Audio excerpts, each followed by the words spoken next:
अस्सलाम वालेकुम दोस्तों, मैं जा रहा हूँ रोमानिया। सुबह 7 बजे मेरी फ़्लाइट है और मैं इस वक्त पैकिंग करने लगा हूँ। इस व्लॉग में मैं आपको बताऊंगा कि जब आप सफ़र पे जाने लगें तो आपको कौन कौन सा सामान लेके जाना चाहिए। आमतौर पे जब कोई भी आदमी ट्रैवलिंग करता है, बिलखसूस पाकिस्तानी कम्युनिटी से, आमतौर पे बड़े बड़े बक्से भरे हुए होते हैं सामान के।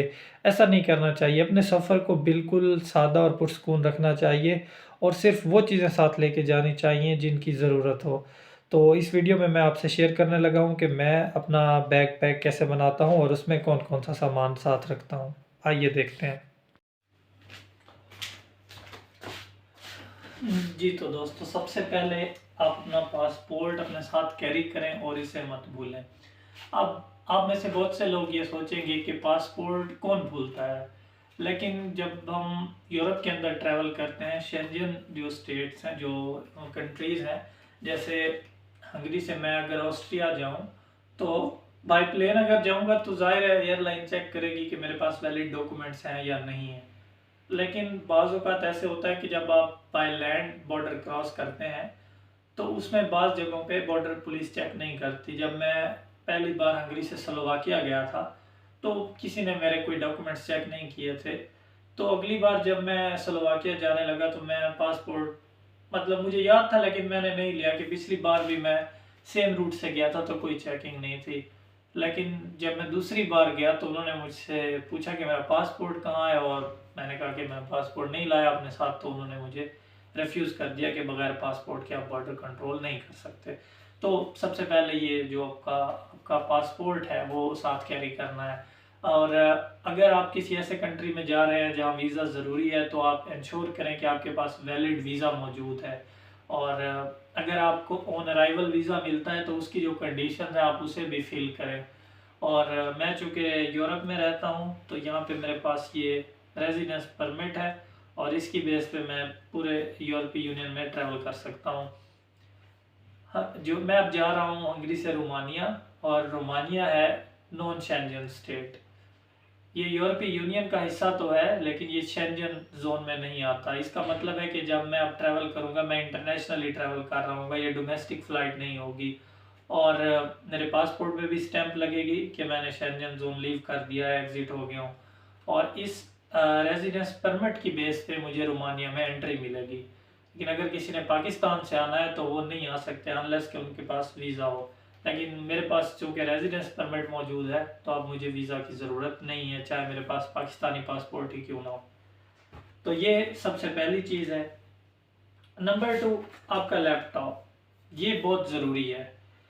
लैपटॉप इसलिए ज़रूरी है कि आपके पास बाज़ औक़ात आपके मोबाइल में कोई प्रॉब्लम हो जाता है, या अगर आप कोई स्टूडेंट हैं, आपकी यूनिवर्सिटी की कोई डेडलाइन है, बाज़ औक़ात आपने कोई टिकट ख़रीदनी है, आपने कोई चीज़ एक्सेस करनी है, डिपेंड करता है, या आपने वीडियोस बनानी है तो उसका डाटा साथ ही लैपटॉप में ट्रांसफ़र कर सकते हैं अगर आपकी सेल में जगह नहीं है। तो ये एक ज़रूरी इक्विपमेंट है। मुझे लगता है कि लैपटॉप बहुत ज़रूरी है ट्रैवलिंग पे, जब भी आप जाएँ उसकी किसी भी सूरत में ज़रूरत पड़ सकती है और लैपटॉप से बहुत से काम लिए जा सकते हैं। और लैपटॉप का चार्जर भी आप अपने साथ लेके जाएं, और ये आप हैंड कैरी में लेके जा सकते हैं। मैं अपने साथ यूरोप में जब भी ट्रैवल करता हूँ मैं अपने साथ कभी भी चेक इन बैग नहीं लेके गया। मैं सिर्फ एक हैंड कैरी लेके जाता हूँ और अपने सामान को कम से कम रखता हूँ जिसमें मेरा गुजारा हो सके। और इसके अलावा मैं अपने साथ सिर्फ एक पैंट शर्ट लेके जा रहा हूँ और एक मैं पहन के जाऊँगा, बस इट्स इनफ। अगर आप कहीं पे 1-2 दिन के लिए जा रहे हैं सोलो ट्रिप पे तो आई थिंक दैट्स इनफ। अगर आपका स्टे 1 वीक का है तो आप अपने साथ 2 रख लें या 3 रख लें, बस इसके अलावा ज़रूरी नहीं है। तो बहुत से कपड़े अपने साथ लेके जाने की ज़रूरत नहीं है, सिर्फ वो लेके जाएं जो आपके काम आए। और इसके अलावा आपकी जो स्टे की जो डिटेल है वो अपने साथ प्रिंटेड फॉर्म में भी रखें। अब बाज़ एयरपोर्ट अच्छे नहीं होते, अच्छे से मुराद ये कि वो इतने तरक्की याफ्ता नहीं है, ये बाज़ कंट्रीज़ ऐसे हैं। अब जो हंगरी का एयरपोर्ट है वो बहुत शानदार है, हर चीज़ कह लें कि डिजिटल है। इवन जब मैं सिक्योरिटी के लिए क्रॉस करता हूँ तो मैं सिर्फ अपने मोबाइल पे QR कोड स्कैन करता हूँ और मैं सिक्योरिटी क्रॉस कर लेता हूँ। लेकिन बाज़ का जो कुछ एयरपोर्ट्स हैं वहाँ पे इस तरह की तरतीब नहीं होती। वहाँ पे आपको आपके पास प्रिंटेड डिटेल्स होनी चाहिए, या आपका जो फ़्लाइट की जो डिटेल्स है वो प्रिंटेड फॉर्म में, और जहाँ आप स्टे कर रहे हैं वो भी बहुत ज़रूरी है। अब जब आप किसी भी कंट्री में जाते हैं तो वहाँ की इमिग्रेशन की जो टीम है उनका ये काम होता है इस चीज़ को चेक करना कि आपके पास फंड्स हैं, क्या आप वहाँ पे घूमने फिरने के लिए हैं, या जो भी आपका पर्पज़ ऑफ ट्रैवल है वो रियल है, ओरिजिनल है। आपके पास इतने पैसे हैं या नहीं है। तो मेरे पास बैंक कार्ड्स भी मौजूद होते हैं, और इसके अलावा मैं अपने पास करेंसी भी रखता हूँ, और स्टे मैं एडवांस करा के उसकी पेमेंट कर देता हूँ। तो मैं शो करता हूँ कि जहाँ मेरा स्टे है जिस होटल में, या मैंने अगर कोई अपार्टमेंट बुक किया हुआ है तो ये उसकी डिटेल्स हैं कंफर्मेशन की, और इसके अलावा मेरे पास मेरे बैंक कार्ड्स मौजूद हैं जिनमें इनफ फंड्स हैं, और मैं अपने साथ कुछ ना कुछ करेंसी जो उस कंट्री की होती है जहाँ मैं जा रहा हूँ वो कैश में भी रखता हूँ। तो मेरे पास रोमानिया की भी कुछ करेंसी है, मैं आपको दिखाता हूँ। ये मैंने कुछ दिन पहले एक एक्सचेंज शॉप से ली, और ये बहुत ज़रूरी है, आप जहाँ भी जाएँ आपके पास कुछ ना कुछ कैश हो। तो ये 100 रोमानियन ली का एक नोट है। तो मुझे नहीं पता अब ये कितने पाकिस्तानी रुपए बनते हैं, लेकिन मेरा ख्याल है कि ये कोई 20-25 यूरो है ये 100 ली। तो और इनकी करेंसी की सबसे मज़ेदार बात यह है कि ये गीली नहीं होती, मतलब ये वाटर प्रूफ है और ये फटती भी नहीं है। देखें, इतना ज़ोर लगा के मैं इसे कर रहा हूँ, नहीं, हल्का सा वहाँ पे वो एक बल सा पड़ जाता है, लेकिन वो ठीक हो जाता है। तो कुछ ना कुछ मकामी करेंसी आपके पास होनी चाहिए। बाज़ औक़ात एयरपोर्ट से पब्लिक ट्रांसपोर्ट नहीं चलती, जैसे मैं रोमानिया में जा रहा हूँ ट्रांसल्वेनिया, तो वहाँ पे पब्लिक ट्रांसपोर्ट है लेकिन उसकी कोई हालत नहीं है। तो मैं टैक्सी कराऊंगा तो ज़ाहिर है टैक्सी वाले कार्ड नहीं एक्सेप्ट करते, तो आपके पास कैश होना चाहिए कुछ ना कुछ आपके पास इनिशियली। और इसके अलावा मैं अपने साथ एक किताब रखता हूँ हर वक्त, किसी भी सफ़र में जाता हूँ। ये इस वक्त मेरे पास ये किताब मौजूद है, शायर शफीक की। बाज़ औक़ात ये होता है कि मैं जो किताब पढ़ रहा होता हूँ वो अपने साथ ले जाता हूँ। और इसके अलावा सफ़र पे जब आप जाएँ तो जीन्स शर्ट के अलावा अपने साथ एक शॉर्ट्स ले लें। तो मैं अपने साथ एक ये शॉर्ट लेके जा रहा हूँ ताकि जब रात को मेरा स्टे हो तो वो कंफर्टेबल रहे। और इसके अलावा मुझे ग्लासेस लगे हुए हैं तो मैं एक एक्स्ट्रा पेयर अपने साथ रखता हूँ। और इसके अलावा उसमें जो क्लीनिंग वाला क्लॉथ एक मिलता है वो उसे यूज़ करता हूँ ताकि मुझे देखने में प्रॉब्लम ना हो। और इसके अलावा ये एक छोटा सा टूल है, मैंने ईबे से लिया था। अगर यहाँ मैंने अपने रूम में यूज़ करना हो, टेबल पे कोई इंटरव्यू देना हो तो मैं इसे इस तरह यूज़ कर लेता हूँ, और जब मैंने वीडियो बनानी हो तो मैं इसे इस तरह सेल्फ स्टिक का काम भी इससे ले सकता हूँ। तो ये मेरे पास एक बैग है छोटा सा, इसे मैंने धोना है, जब से पाकिस्तान से लाया हूँ इसे नहीं धोया। और ये मेरी खाला ने मुझे गिफ्ट किया था। तो इसमें आप अपना सामान रख सकते हैं जो ज़रूरी है।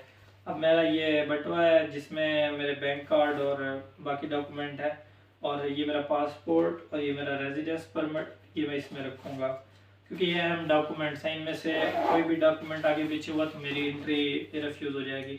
और इसे आप इस तरह बांध सकते हैं, और आप सेफ हैं। आप जब बॉर्डर कंट्रोल पे जाते हैं, यहाँ जिस कंट्री से ट्रैवल करना है वहाँ, और जब आप अराइव होते हैं तो कोई भी चीज़ अगर आपसे वो मांगते हैं तो आप इजीली मतलब इस तरह उन्हें दे सकते हैं, और वापस सेफली आप इसे अपने पास रख सकते हैं।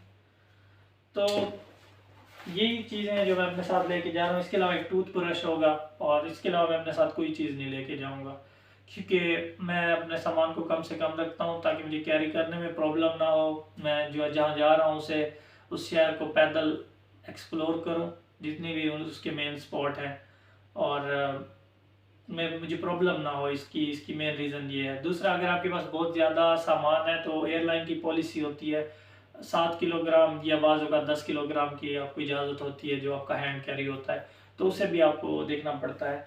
तो बस मैं इसे पैक कर लेता हूँ।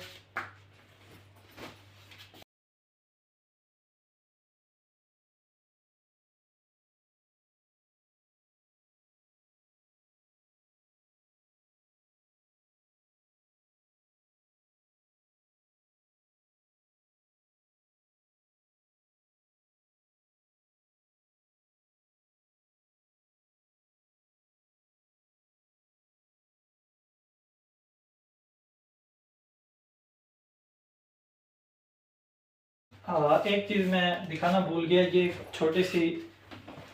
छोटी सी छतरी है मेरे पास, पोर्टेबल आप इसे कह लें। तो ये आप देख सकते हैं, मौसम चूँकि यहाँ पे अनप्रेडिक्टेबल होता है, तो ये आप देख सकते हैं। और इसे मैं वापस फोल्ड भी करके रख सकता हूँ। और ये बड़ा एक शानदार टूल है। यूरोप में ये आपके पास ज़रूरी है। मौसम बहुत अनप्रेडिक्टेबल है, कोई पता नहीं चलता किस वक्त बारिश हो जाए। तो वैसे गूगल वेदर से बाजू का हेल्प हो जाती है। मैं रोमानिया जा रहा हूँ और बारिश की तो कोई पेशीन गोई नहीं है, लेकिन ये मैं अपने साथ अपने बैग में रखता हूँ हर वक्त, ताकि मुझे प्रॉब्लम ना हो। और ये मेरा बैग है जो मैं पेट पे बांध लूँगा, और ये चीज़ें ज़रूरी हैं। बाकी अगली वीडियो मैं बनाऊँगा एयरपोर्ट जाकर, यहाँ से एग्ज़िट होते वक्त, और वहाँ जब मैं चेक इन करूँगा इमिग्रेशन पे रोमानिया में, और इसके अलावा जब मैं अपना अपार्टमेंट पहुँचूँगा तो उसकी वीडियो मैं अलग से बनाऊँगा। तो ये एक अलग से प्लेलिस्ट होगी रोमानिया टूर की। तो आप सब दोस्तों का बहुत शुक्रिया जिन्होंने ये वीडियो देखी। मुझे उम्मीद है कि वीडियो आपको पसंद आई होगी। बहुत शुक्रिया।